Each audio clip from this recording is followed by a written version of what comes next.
लगातार बढ़ता नजर आ रहा है। आपको बता दें कि यूपी के सभी 75 जिलों में कोरोना फैल चुका है और 75 जिलों में कोरोना के 6152 एक्टिव केसेस हैं। यूपी में अब तक 18,322 लोग संक्रमित हो चुके हैं। प्रदेश में 569 लोगों की कोरोना की वजह से मौत हुई है। यूपी पुलिस के 62 कर्मचारी संक्रमित हुए हैं। वहीं जीआरपी के 12 कर्मचारी कोरोना की जद में हैं। वहीं पीएससी के 68 कर्मचारी वायरस से संक्रमित हुए हैं। होमगार्ड के 3 जवान कोरोना पॉजिटिव पाए गए। वहीं 2,986 पुलिसकर्मी क्वारंटीन कर दिए गए हैं। 225 जीआरपी कर्मचारी क्वारंटीन किए गए हैं और 434 पीएससी कर्मचारी भी क्वारंटीन कर दिए गए हैं। तो आपको बता दें कि कोरोना का कहर लगातार बढ़ता हुआ नजर आ रहा है। होमगार्ड के 3 जवान भी पॉजिटिव पाए गए, जिसके बाद 52 होमगार्ड जवान भी अब क्वारंटीन कर दिए गए हैं।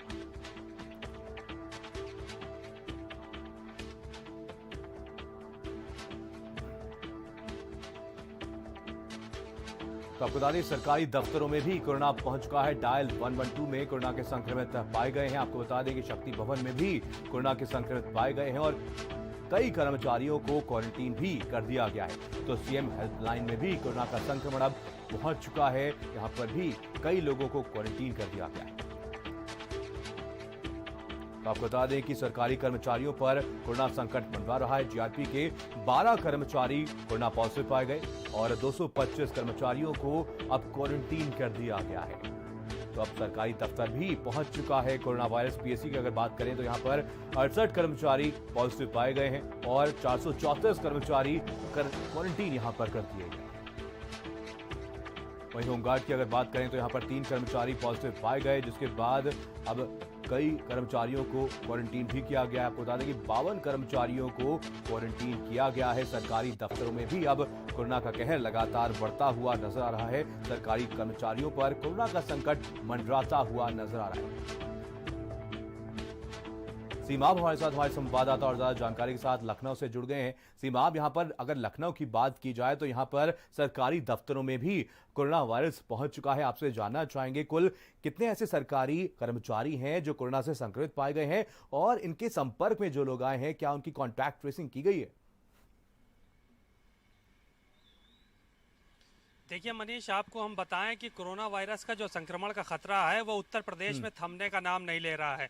प्रतिदिन जो जांचें हो रही हैं उसमें अलग अलग जिलों के जो है वो ज्यादा से ज्यादा मरीज अब आजकल पाए जा रहे हैं। ऐसा लगता है कि कम्युनिटी स्प्रिट जो है वो पूरी तरह से हो चुका है।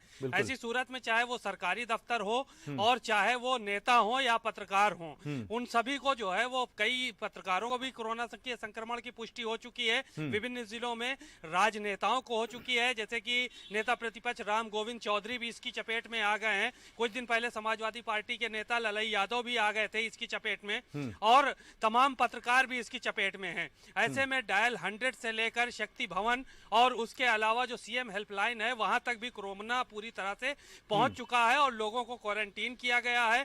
तमाम लोगों की जांचें चल रही हैं, इलाज चल रहा है। अब ऐसे में जरूरत इस बात की है कि जो आम लोग हैं उनको खुद को इस बात का ख्याल रखना होगा कि उन तक कोरोना का संक्रमण न पहुंच पाए और ना ही उनके घर तक पहुंच पाए।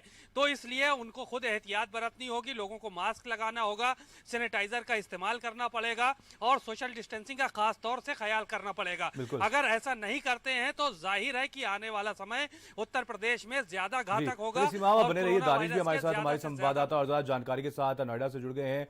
दानिश, यहाँ पर नोएडा की अगर बात की जाए तो पिछले 24 घंटे में कितने नए मामले सामने आए हैं और कुल मरीजों की संख्या कितनी हो गई है? और अगर यहाँ पर बात की जाए नोएडा की तो यहाँ पर लोगों की तरफ से क्या जो सरकार की तरफ से दिशा निर्देश दिए गए हैं उनका पालन किया जा रहा है?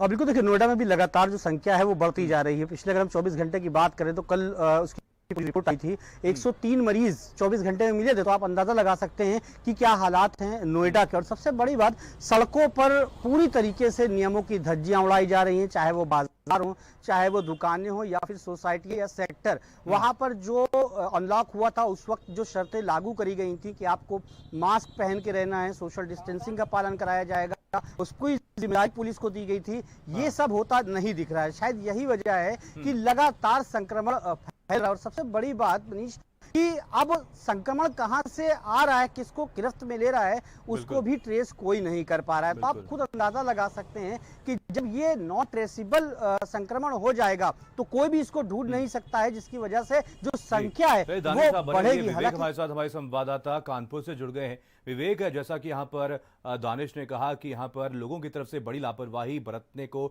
देखने को मिल रही है, जिसकी वजह से संक्रमण लगातार फैलता हुआ नजर आ रहा है। कानपुर की अगर बात करें तो कैसी तस्वीरें निकल करके सामने आ रही हैं? देखिए, संक्रमण यहाँ पर बदस्तूर जो है यहाँ पर बढ़ना जारी है। लेकिन सबसे बड़ी बात है कि यहाँ पर जो है पहले जो है 50-60 एक दिन में केस निकल रहे थे, लेकिन अगर हम कल की बात करें तो कल यहाँ पर जो 16 संक्रमण निकले थे, जिसको यहाँ पर जो है क्वारंटाइन कर दिया गया है। लेकिन अगर बात करें यहाँ कर व्यवस्था की, तो प्रशासन उस तरह से व्यवस्था नहीं कर पा रहा है। जिस तरह वहाँ पर सील इलाके थे, जिस समय वहाँ पर पुलिस प्रशासन लगाया जा रहा था, जो सख्ती करी जा रही थी, वो सख्ती अब देखने को नहीं मिल रही है। यहाँ पर जो पुलिस है वो चालान कर रही है, ऑनलाइन चालान भी कर दिया है, और जो मास्क लगाकर नहीं निकल रहे हैं उनके खिलाफ जो है ऑनलाइन चालान की प्रतिक्रिया चालू करी है। लेकिन जो ये प्रतिक्रिया चालू करी है उसमें कानपुर में विभिन्न ऐसे चौराहे हैं जहाँ पर जो कैमरे खराब पड़े हैं। तो किस तरह से लोगों को जागरूक करेंगे, और यहाँ पर जो सख्ती चौराहों पर होनी चाहिए या सील इलाकों में होनी चाहिए, वो जो यहाँ पर सख्ती है वो नहीं देखने को मिल रही है। बाजारों में भी सोशल डिस्टेंसिंग की जो है धज्जियां उड़ाई जा रही हैं, लेकिन उनको रोकने वाला कोई नहीं है। जी चलिए, तमाम जानकारी के लिए आप सभी का बहुत बहुत धन्यवाद। सीमा बा बने रहिए, आपसे अपडेट लेते रहेंगे। तो आपको बता दें कि प्रदेश में बढ़ते